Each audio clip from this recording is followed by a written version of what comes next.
Hello and welcome to Triple S classes. This is me Malik Abid, and in today's lecture we will discuss another important component of your syllabus, that is Vedic period. आज के इस lecture में हम वैदिक period की बात करेंगे। अगर हम इसकी टाइम पीरियड की तरफ देखेंगे तो अराउंड 1500 बीसी से लेके 1000 बीसी तक ये जो टाइम पीरियड था इसे वैदिक पीरियड माना जाता है, क्योंकि during this period Aryan is composed Rigveda during this period, इसीलिए इसको वैदिक पीरियड माना जाता है अराउंड 1500 से लेके 1000 बीसी तक। ये जो आर्यंस थे originally they came to central Asia from Russia. ये लोग रशिया से सेंट्रल एशिया आ गए और उन्होंने सेंट्रल एशिया से from there they migrated to Indian subcontinent. Central Asia से ये लोग माइग्रेशन करके आ गए towards Indian subcontinent in search of pastoral land, क्योंकि ये लोग पशुपालन करते थे, ये लोग पेस्टोरलिस्ट्स थे, तो इनको अबंडेंट क्वांटिटीज़ में पेस्टोरल पैचेस चाहिए थे जो इनको इंडियन सब कॉन्टिनेंट में अवेलेबल हुए, तो उन्होंने परमानेंट सेटलमेंट्स बनाए फिर इंडियन सब कॉन्टिनेंट में ही। ये जो आर्यंस थे they spoke Indo European languages का ये लोग यूज़ करते थे। ये लोग इंडो यूरोपियन लैंग्वेजेस भाषाएं बोलते थे, जिनमें संस्कृत एक लैंग्वेज है। Their earliest life seems to have been mainly pastoral. पहले ये लोग खाली पशुपालन करते थे, जानवरों को पालते थे।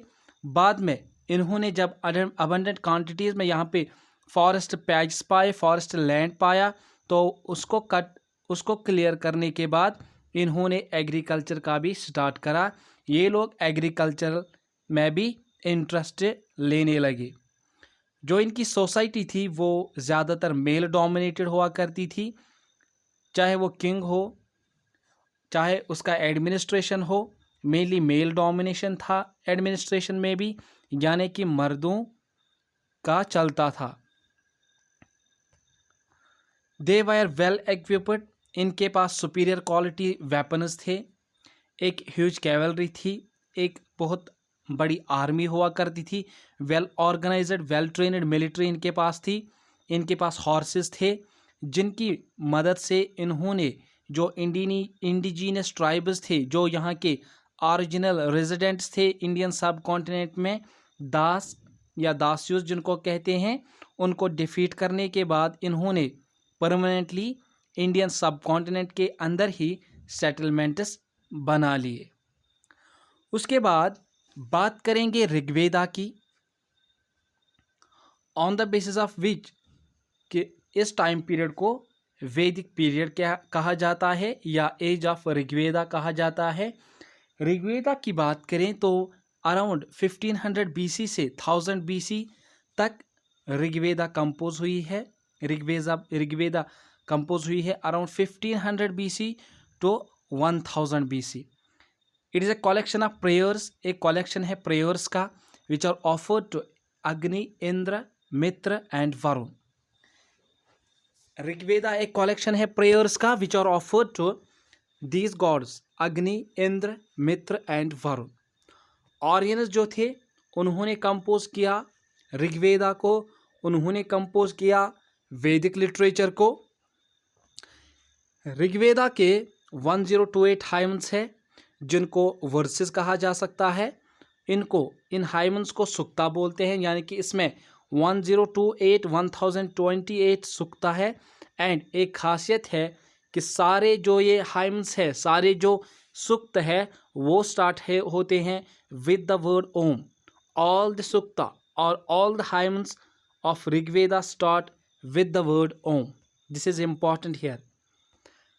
जैसे एक बहुत बड़ी किताब होती है, उसके छोटे छोटे वॉल्यूम्स होते हैं, फिर इसी तरह ऋग्वेदा भी एक बहुत बड़ी किताब है। इसके भी कुछ 10 वॉल्यूम्स है जिनको मंडलस कहते हैं, जिनको मंडलस कहा जाता है।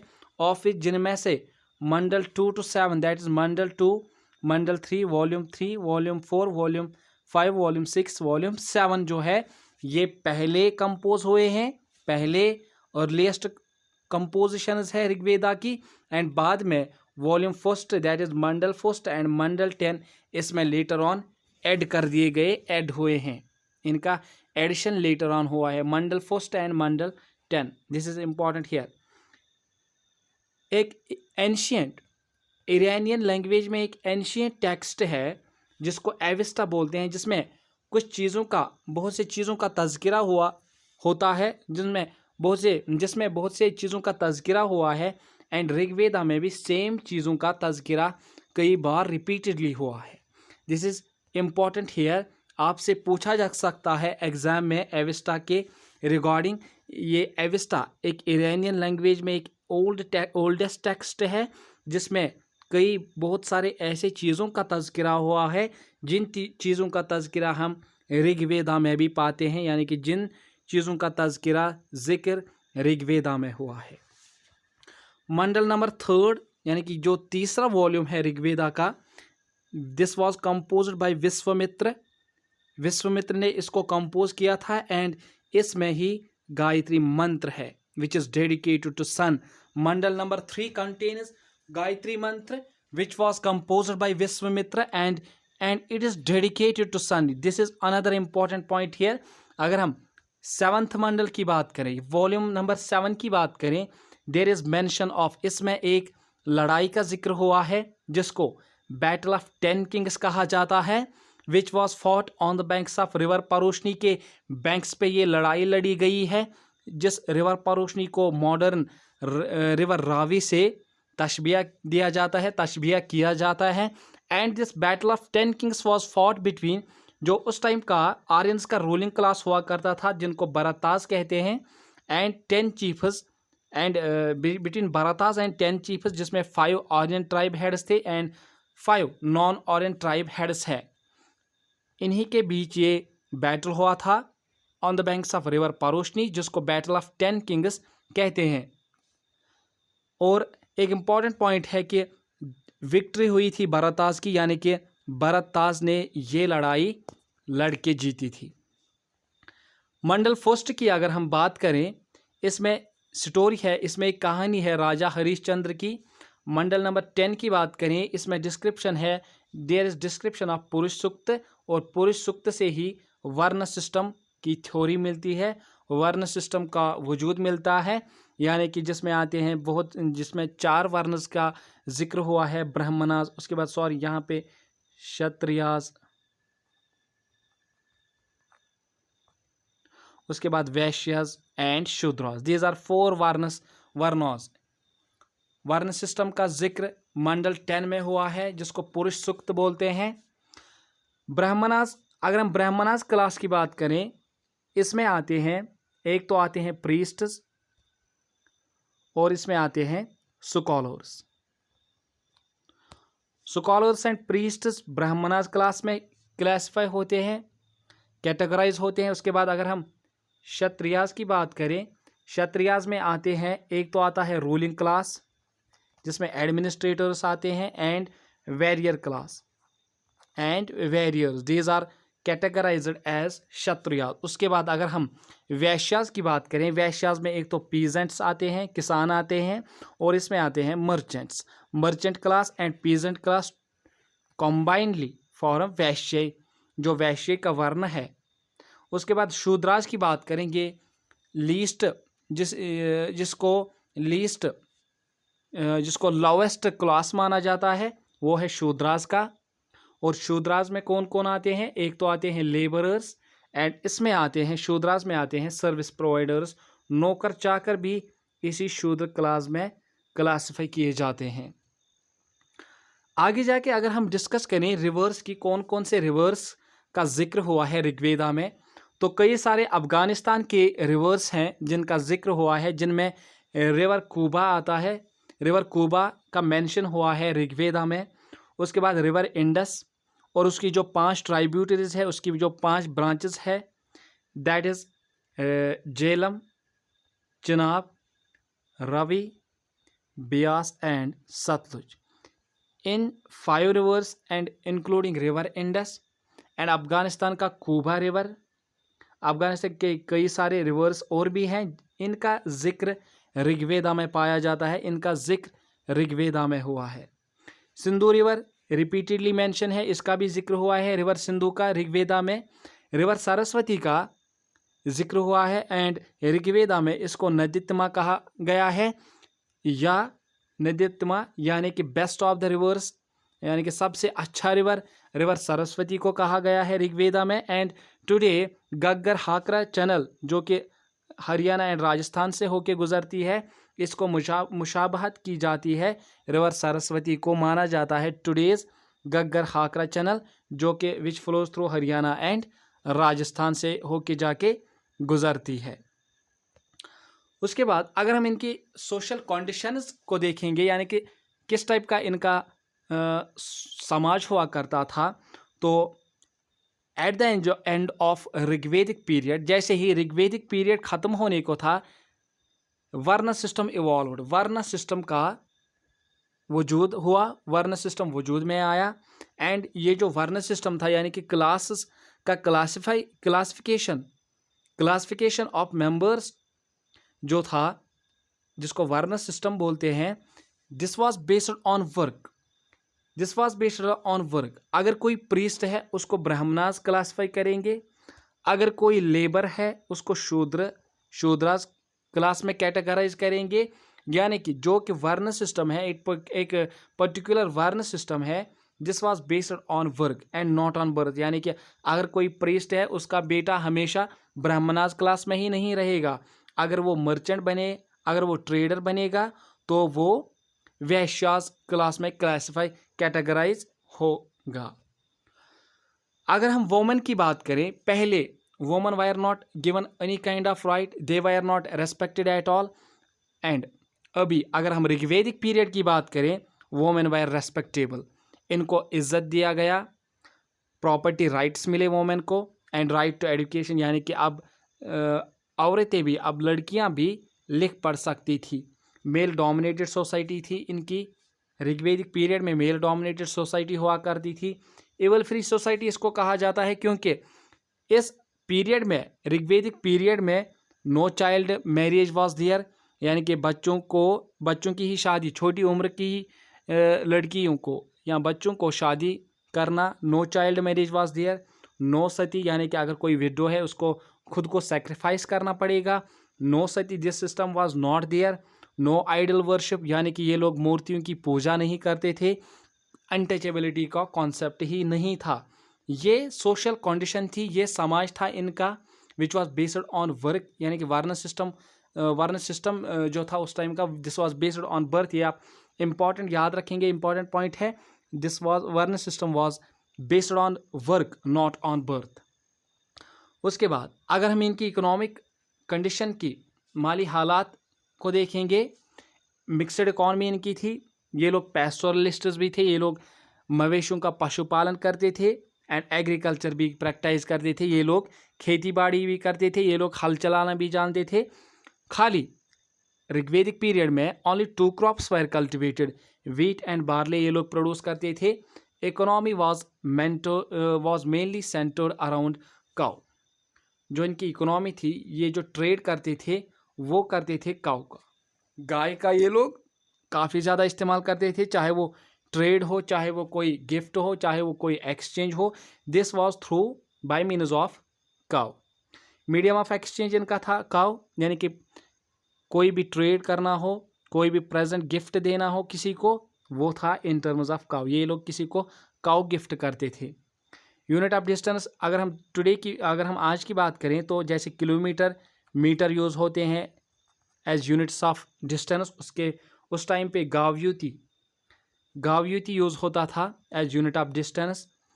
वार के लिए, जंग के लिए ऋग्वेदा में यूज़ हुआ है गावस्थी यूज़ हुआ है फॉर वॉर ऋग्वेदा में, ऋग्वेदिक पीरियड में।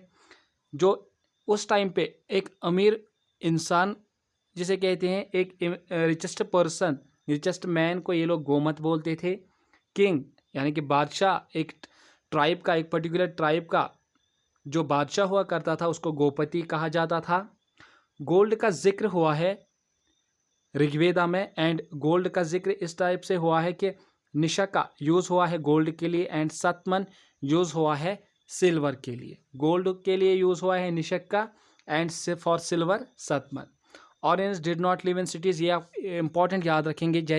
जैसे अगर हम बात करें मेसोपोटामियन सिविलाइजेशन की या हड़प्पन सिविलाइजेशन की, तो वो एक वेल अर्बनाइज्ड कल्चर्स थे, वो एक वेल अर्बनाइज्ड सिटीज़ में रहते थे।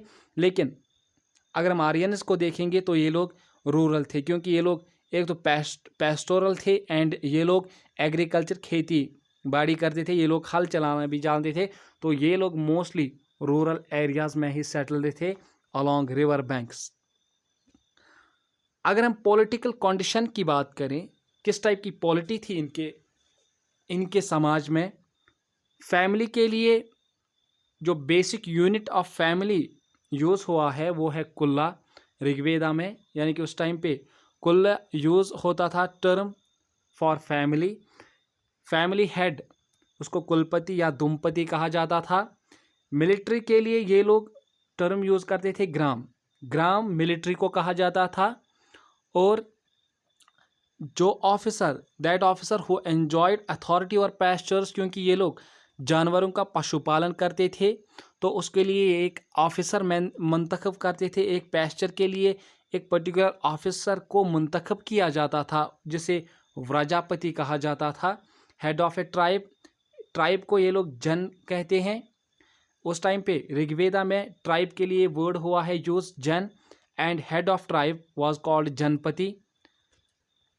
Military commander, head of fighting hordes, head of military, उसको ग्रामनी कहा जाता था।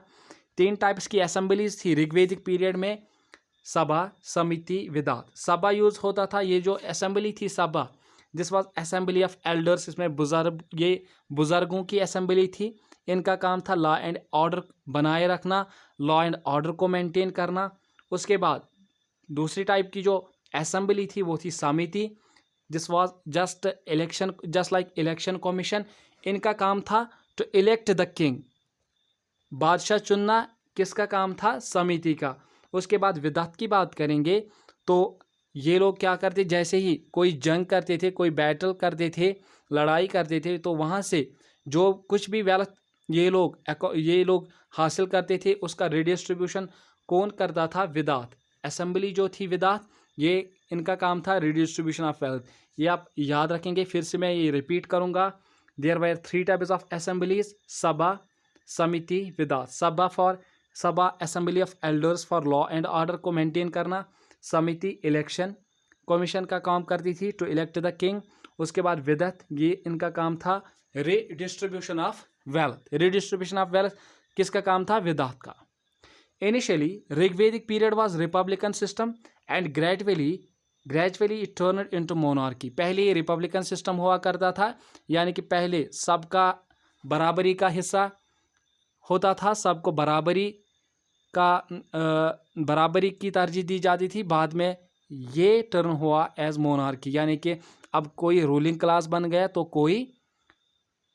कोई रूलिंग क्लास उभर के आ गया, तो वो अब रूल करने लगा जो बाकी की पॉपुलेशन थी। यानी कि मोनार्की का वजूद जैसे ही आया, उसमें क्या हुआ, जो सोशल एवल्स पहले नहीं थे, लाइक चाइल्ड मैरिज नहीं था, सती नहीं था, ये सिस्टम इवॉल्व हो के आ गए।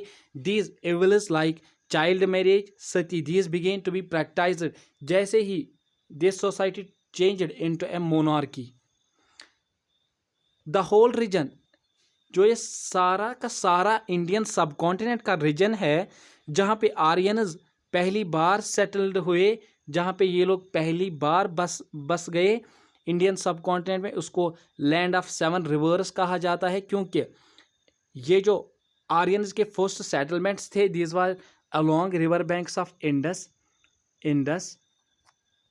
उसकी जो ट्राइब्यूटरीज है and river Saraswati, along these river banks these settlements were located, and इसीलिए इसको लैंड ऑफ 7 रिवर्स कहा जाता है।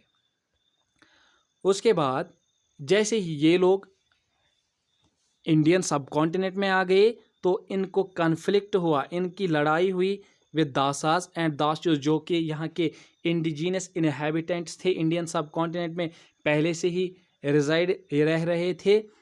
एंड एक आर्यन चीफ का जिक्र हुआ है ऋग्वेदा में, जिस आर्यन चीफ ने इन इंडिजीनस इनहेबिटेंट्स का कत्ल कर दिया, खात्मा कर दिया, उसको तरदासु कहा गया है ऋग्वेदा में, उसको तरदासु कहा जाता था। एंड ये जो आर्यन चीफ था, this was he was soft towards Dasas, यानी कि ये जो दासाज थे इनकी तरफ ये नरम दिल था, यानी कि इन पे ये ज़्यादा जुल्म नहीं करता था। लेकिन जो दासचूज थे उन पे काफ़ी ज़्यादा जुल्म होता था उस टाइम पे, क्योंकि एक वर्ड, एक टर्म यूज़ हुआ है दास्युहत्य, ये यूज़ होता है फॉर स्लॉटर ऑफ दासचूज, दासचूज का कत्ल इन लोगों ने किया। जो तरदासु था उसने दासचूज का कत्ल किया, उसके लिए एक टर्म यूज़ हुआ है dasyuhatya, that is slaughter of दासचूज।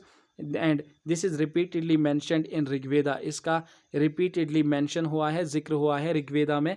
Aryans were engaged in two types of conflicts, इनके बीच ये जो आर्यंस थे दो टाइप्स के, दो तरह के इनके बीच तजाद थे, कॉन्फ्लिक्ट्स थे।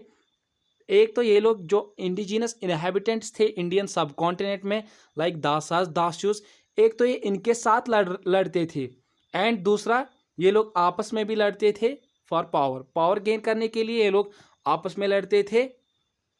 जो आर्यन डिफरेंट ट्राइब्स यहाँ आए थे। Aryans were divided into 5 tribes थे आर्यंस के, जिनको पंचजाना कहा जाता है, पंचजाना। 5 ट्राइब्स ऑफ आर्यंस को कहा जाता है। रूलिंग क्लास कौन कौन से ट्राइब्स थे? भरताज एंड त्रित्सु, ये रूलिंग क्लास हुआ करता था, supported by Vashishtha, priest Vashishtha. The country, आज के टाइम में भी कई बार इंडिया के लिए भारतवर्ष टर्म यूज होता है, for India Bharatvarsh is used. And ये भारतवर्ष जो कि उस टाइम पे भरता एक रूलिंग क्लान हुआ करता था, एक रूलिंग ट्राइब हुआ करता था आर्यंस का, उसी की बिना पे, उसी के बेस पे भारतवर्ष इस यानी कि इंडिया का नाम पड़ा है। कई बार ये यूज़ होता है फॉर इंडिया। उसके बाद अगर हम ऋग्वेदिक गॉड्स की बात करें, यानी कि कौन कौन से भगवानों को ये लोग पूजा करते थे, पूजते थे। Male gods were important than female gods, male gods की ज़्यादातर पूजा की जाती थी उस टाइम पे। ऋग्वेदिक पीरियड में मेल गॉड्स की ज़्यादातर पूजा की जाती थी। कौन कौन से मेल गॉड्स थे? इंद्र,